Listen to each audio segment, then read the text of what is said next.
전 세계가 눈살을 찌푸리는 관광객들이 있습니다. 베니스 운하에서 수영하다 적발되고 스위스 호텔 뷔페에서 음식을 봉투에 싹 쓸어가는 사람들. 바로 중국 관광객들이죠. 그런데 자신만은 다르다고 생각하는 중국인이 있었어요. 팔로워 1,500만 명의 유명 푸드 인플루언서 린샤. 그녀는 그런 촌스러운 중국인들과는 완전히 다른 급이라고 확신했거든요. 유럽? 그들이 저를 모시려고 줄을 설 거예요. 하지만 유럽에 도착한 순간 현실은 달랐습니다. 죄송하지만 중국인은 안 됩니다. 그 순간 그녀는 깨달았습니다. 아무리 유명해도 아무리 돈이 많아도 결국 여권 색깔 하나로 모든 게 결정된다는 걸 말이에요. 절망한 그녀가 선택한 방법은 충격적이었습니다. 바로 한국인 행세였거든요. 그 순간 마법처럼 모든 것이 바뀌었어요. 과연 그녀는 거짓말로 성공을 계속 이어갈 수 있을까요? 베이징 수도 공항 퍼스트 클래스 라운지에서 저는 마지막 미팅을 끝내고 있었습니다. 유럽 프로젝트 계약서에 사인을 마치는 순간 가슴이 두근거렸어요. 1,500만 팔로워의 여행 푸드 인플루언서 린샤. 제가 손가락만 까딱해도 전 세계가 주목하거든요. 린샤님, 이번 미슐랭 프로젝트 정말 기대됩니다. 매니저가 흥분한 목소리로 말했죠. 저는 샴페인 잔을 들며 여유롭게 대답했습니다. 당연하죠. 파리 최고급 레스토랑들이 저를 모시기 위해 줄을 서고 있는걸요. 라운지 TV에서 제 프로그램 하이라이트가 나오고 있었어요. 지나가던 승객들이 저를 알아보고 수군거렸죠.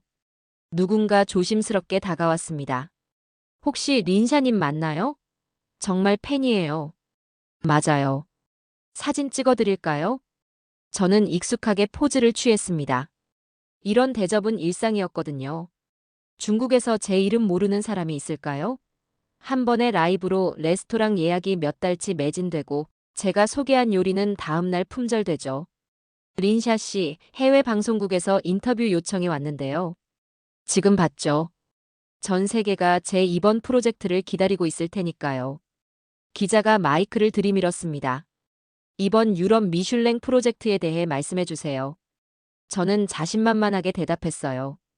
파리 3스타 레스토랑 주방에 직접 들어가서 세계 최고 셰프들과 요리하는 거예요. 그들의 비밀 레시피까지 독점 공개할 예정이죠. 전 세계가 경탄할 영상이 될 겁니다. 제 실력이면 못할 게 뭐가 있겠어요? 돈도 있고 명성도 있고 무엇보다 1,500만 팔로워가 있잖아요. 유럽의 그 어떤 문도 제 앞에선 활짝 열릴 거라고 확신했죠. 탑승 시간이 다가오자 항공사 직원들이 저를 특별 에스코트했습니다. 린샤님, 이쪽으로 모시겠습니다. 퍼스트 클래스 전용 게이트를 지나며 저는 생각했어요. 세상 모든 게 제 뜻대로 돌아가는구나. 유럽에서도 마찬가지일 거야. 비행기에 오르며 마지막으로 팔로워들에게 메시지를 남겼습니다. 파리야, 내가 간다. 준비됐지? 12시간 후 샤를 드골 공항에서 저를 기다리는 건 환영이 아니라 차가운 현실이었다는 걸 그때는 몰랐죠.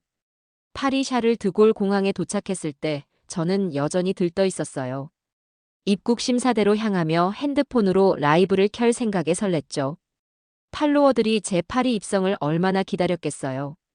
그런데 심사대 앞에 서자 분위기가 이상했습니다.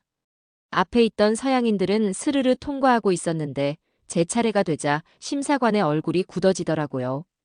여권 주세요. 저는 당당하게 중국 여권을 내밀었습니다. 그런데 심사관이 여권을 받자마자 한숨을 쉬는 게 들렸어요.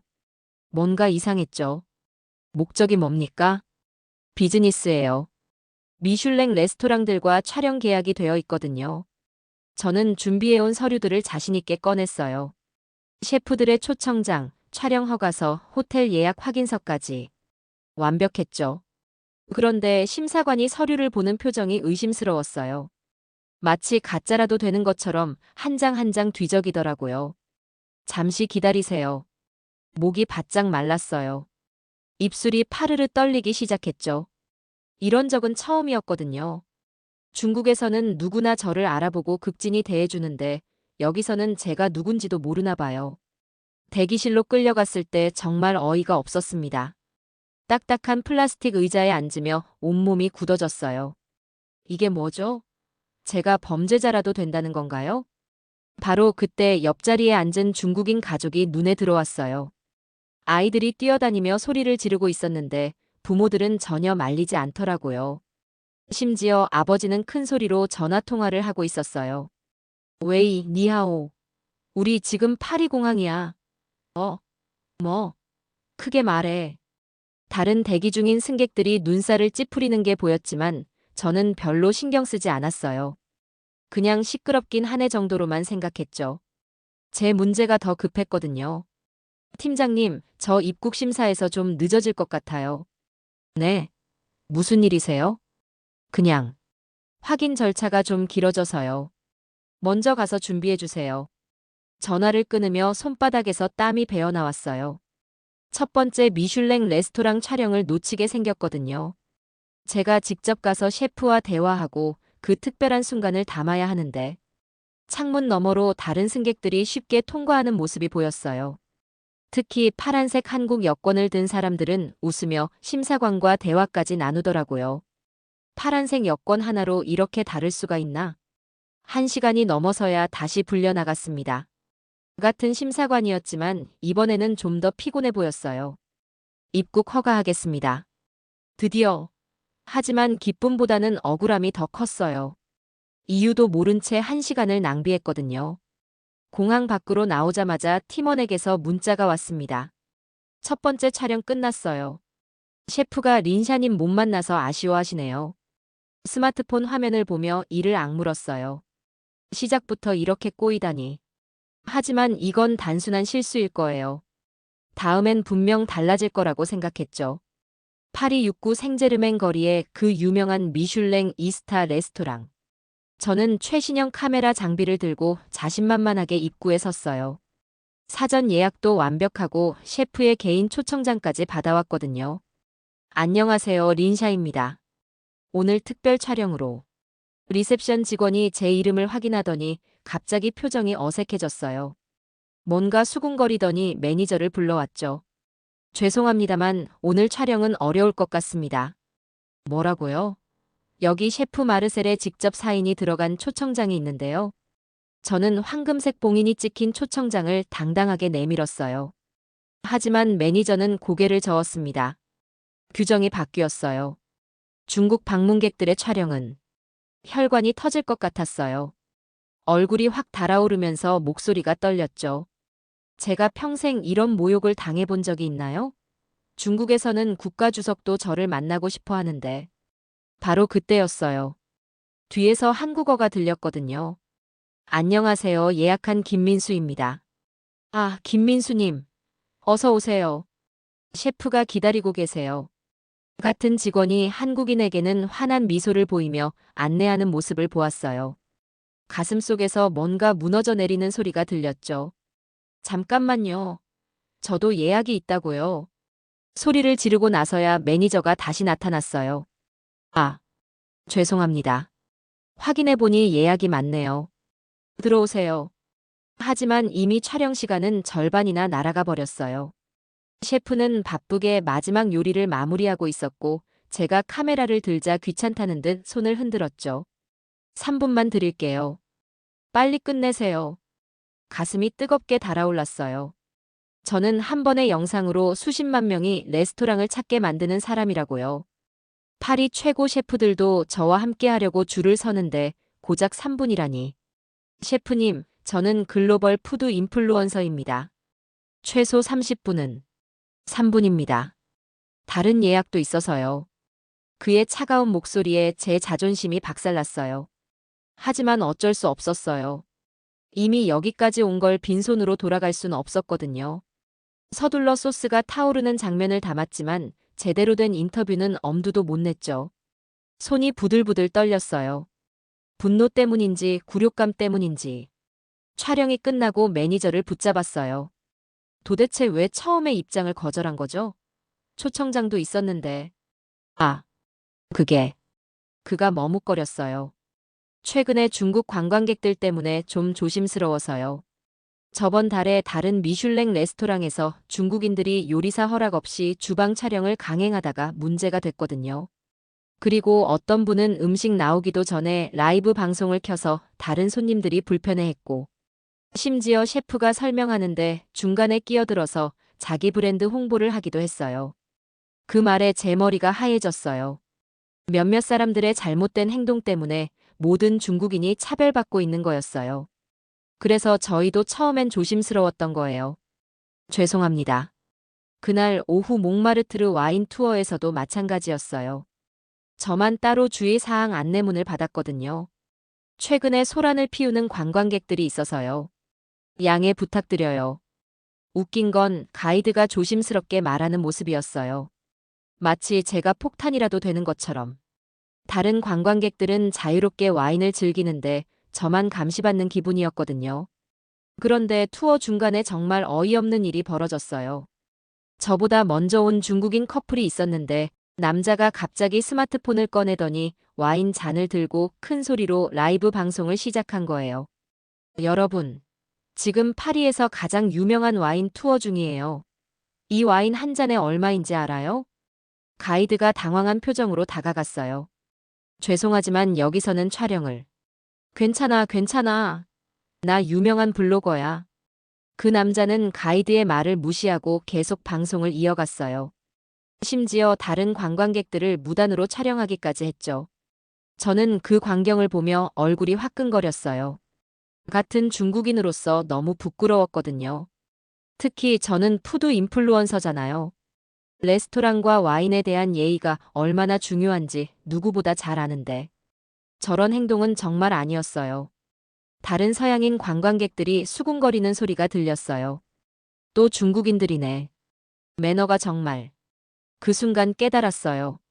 아, 저 사람들 때문에 제가 이런 대우를 받는 거구나. 그날 밤 호텔 스위트룸에서 촬영 영상을 확인하며 더욱 착잡했어요.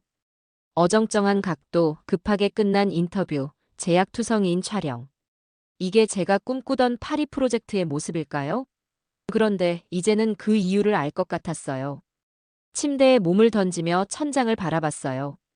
억울함과 동시에 무력감이 밀려왔거든요. 제가 아무리 잘해도 다른 중국인들의 행동 때문에 매번 이런 시선을 받아야 하는 건가요? TV를 켰는데 마침 뉴스가 나오고 있었어요.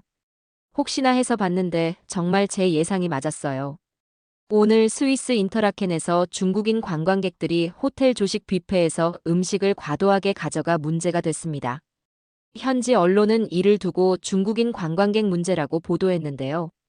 리포터가 계속 말했어요. 이탈리아 베니스에서는 중국인 관광객이 운하에서 수영을 하다 적발됐고 독일 뮌헨의 한 레스토랑은 아예 중국인 출입 금지 팻말을 걸어 논란이 되기도 했습니다. TV를 꺼버렸어요. 이제 모든 게 명확해졌거든요. 제가 겪은 일들이 단순한 우연이 아니었던 거예요. 로마 테르미니역 근처 국제식품 박람회장. 거대한 전시홀을 가득 채운 세계 각국의 부스들을 보며 저는 가슴이 뛰었어요. 오늘은 파리에서 놓친 그 유명한 미슐랭 셰프 지안누카를 만날 기회거든요. 오늘은 확실히 성공할 거야. 저는 최고급 카메라와 조명 장비를 챙기며 중얼거렸어요. 이번엔 완벽하게 준비했거든요. 사전 인터뷰 약속도 잡았고 정식 언론 패스까지 받아왔죠. 하지만 파리에서 겪은 일들이 자꾸 떠올랐어요. 혹시 여기서도 똑같은 일이 벌어지는 건 아닐까요? 박람회장 입구에서 명찰을 받으며 최대한 예의 바르게 말했어요. 안녕하세요, 린샤입니다. 지안누카 셰프와 12시에 인터뷰 약속이 있어요. 스태프가 제 명찰을 확인하더니 고개를 갸우뚱했어요. 중국 언론이시군요. 잠시만 확인해 볼게요. 가슴이 철렁 내려앉았어요. 또 시작이구나. 이제는 그 이유를 알겠어요. 파리에서 본 그 무례한 중국인들, TV에서 본 뉴스들. 모든 게 저에게 돌아오고 있는 거예요. 10분을 기다린 후에야 답변이 왔어요. 죄송합니다. 오늘 중국 언론의 셰프 촬영은 금지되었습니다. 예상했던 말이었지만 여전히 쓰라렸어요. 죄송하지만 사전에 약속이 잡혀 있는데요. 하지만 이번엔 소리를 지르지 않았어요. 소용없다는 걸 알았거든요. 바로 그때였어요. 옆에서 한국어가 들렸거든요. 안녕하세요. KBS 박 기자입니다. 지안누카 셰프 인터뷰 예정이에요. 아, 박 기자님. 셰프가 기다리고 계세요. 이쪽으로 모시겠습니다. 이젠 놀랍지도 않았어요. 오히려 당연하다는 생각이 들었죠. 방금 전에 본 광경이 떠올랐거든요. 박람회장 입구에서 중국인 단체 관광객들이 큰 소리로 떠들며 직원들에게 짜증을 내는 모습을 봤어요. 왜 이렇게 복잡해? 빨리 해줘! 하면서 명찰을 집어던지기까지 했죠. 하지만 바로 뒤에 온 한국인 가족은 완전히 달랐어요. 조용히 줄을 서서 기다리더니 직원이 설명할 때 고개를 끄덕이며 감사합니다라고 정중하게 인사했거든요. 심지어 아이가 떠들려고 하자 부모가 여기서는 조용히 해야 해라고 부드럽게 말하는 모습까지 봤어요. 직원들의 표정 차이가 확연했죠. 중국인들에게는 피곤한 표정이었는데 한국인들에게는 자연스럽게 미소가 번졌어요. 그래서 한국인들은 다르게 대우받는 거예요. 제 눈앞에서 한국인 기자가 바로 그 셰프에게 안내받는 모습을 봤어요. 제가 파리에서 놓쳤던 바로 그 지안누카 셰프 말이에요. 이번엔 분노보다는 체념이 앞섰어요. 저는 그 자리에 서서 한국인 기자가 셰프와 웃으며 대화하는 모습을 지켜봤어요. 카메라 플래시가 번쩍번쩍 터지고 셰프는 편안한 표정으로 한국 요리에 대해 열정적으로 이야기하고 있었죠. 한국의 발효기술은 정말 놀라워요. 김치, 된장, 고추장. 모든 게 과학적이고 체계적이거든요. 그 말을 들으며 씁쓸했어요. 저도 그런 이야기를 나누고 싶었거든요. 저도 음식에 대한 열정이 있고 전문 지식도 있다고요. 하지만 제 국적 때문에 그 기회조차 얻을 수 없는 거예요. 20분 후 인터뷰가 끝나고 한국인 기자가 만족스러운 표정으로 장비를 정리했어요. 제 옆을 지나가며 잠깐 미안한 듯한 눈빛을 보냈지만 이젠 그것도 익숙했어요. 결국 저는 빈손으로 박람회장을 나왔습니다. 택시 안에서 창밖 로마의 거리를 바라보며 한숨만 나왔어요. 이런 식으로 계속 살아야 하는 건가? 분노보다는 절망감이 더 컸어요. 제가 아무리 노력해도 아무리 실력이 있어도 결국 다른 중국인들이 만든 이미지에 발목 잡히는 거잖아요. 바르셀로나 그라시아 거리의 최고급 호텔. 파리와 로마에서 연달아 당한 굴욕이 아직도 생생했어요. 하지만 저는 포기할 사람이 아니에요. 머리를 써야 할 때가 온 거죠. 한국인은 다르게 대우받는다고 했지.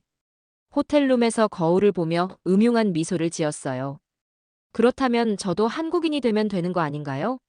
어차피 서양인은 구분 못하잖아요. 핸드폰으로 번역 앱을 켰습니다. 한국어 기본 인사말을 몇 번이나 연습했어요. 안녕하세요. 안녕하세요. 발음이 어색하긴 했지만 대충 흉내는 낼 수 있을 것 같았어요. 완벽한 계획이었죠. 첫 번째 실험은 호텔 컨시어지에서였어요. 안녕하세요. 한국에서 왔습니다. 어눌한 한국어를 내뱉는 순간 직원의 얼굴이 환해지는 게 보였어요. 아, 한국분이세요? 어서 오세요. 바르셀로나는 어떠세요? 이 차이 좀 보세요. 어제까지 시큰둥하던 사람이 갑자기 친절해지다니. 저는 속으로 쾌감을 느꼈어요. 이거였구나. 레스토랑 추천 좀 해주실 수 있나요? 물론이죠. 한국 분들이 좋아하시는 곳들로 골라드릴게요. 오후에는 미슐랭 1스타 레스토랑 엘 클럽으로 향했어요. 유명한 셰프 에두아르도와의 미팅이 잡혀 있었거든요. 안녕하세요. 한국에서 온 푸드 인플루언서 린샤입니다. 아, 한국. 정말 멋진 나라죠. 어서 들어오세요. 셰프가 직접 나와서 저를 맞이했어요. 파리에서의 차가운 대접과는 천지 차이였죠. 입가에 미소가 번졌어요. 역시 제가 똑똑하다니까요. 한국 요리 정말 좋아해요. 한국 음식 열풍이 여기까지 왔거든요.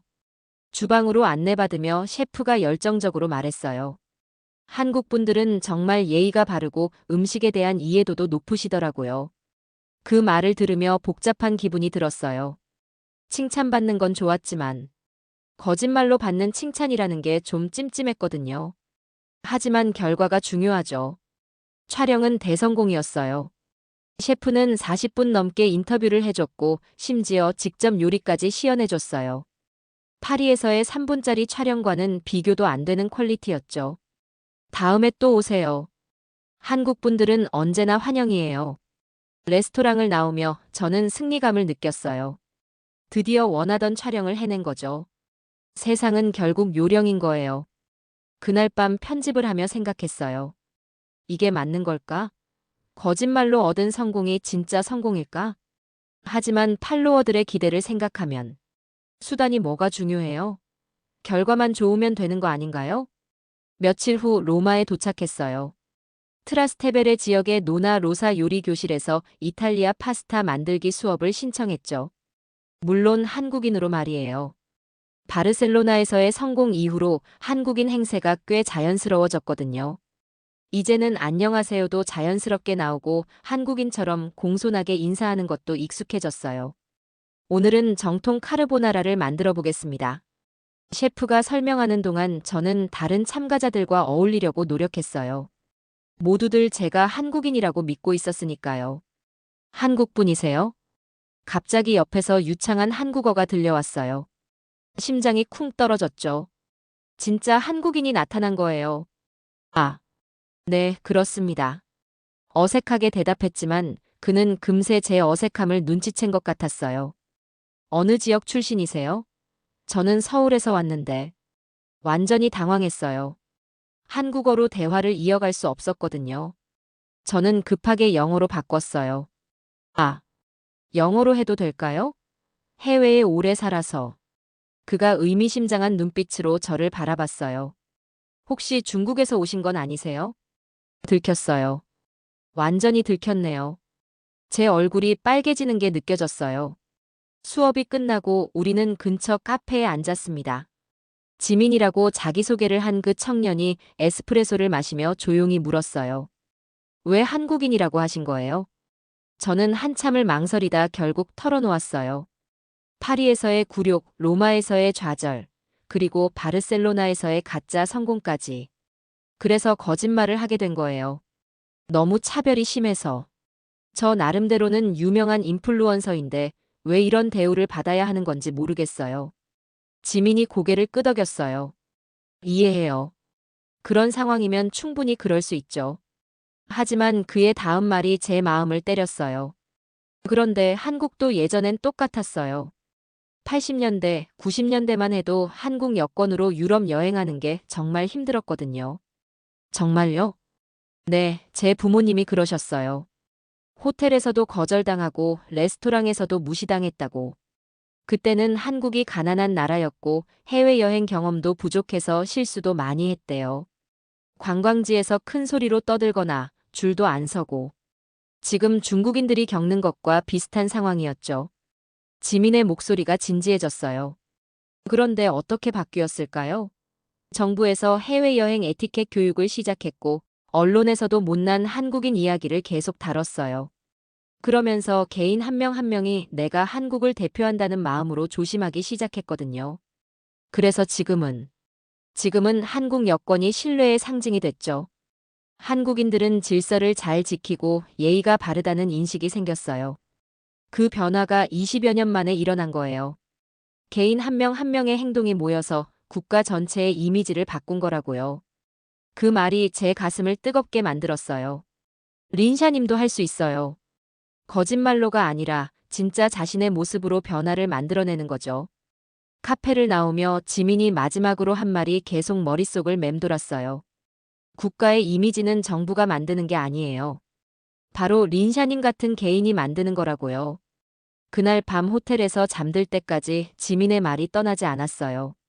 과연 제가 변화를 만들어낼 수 있을까요? 런던 코벤트 가든의 국제 푸드 페스티벌. 오늘은 제가 마지막으로 라이브 방송을 할 날이에요.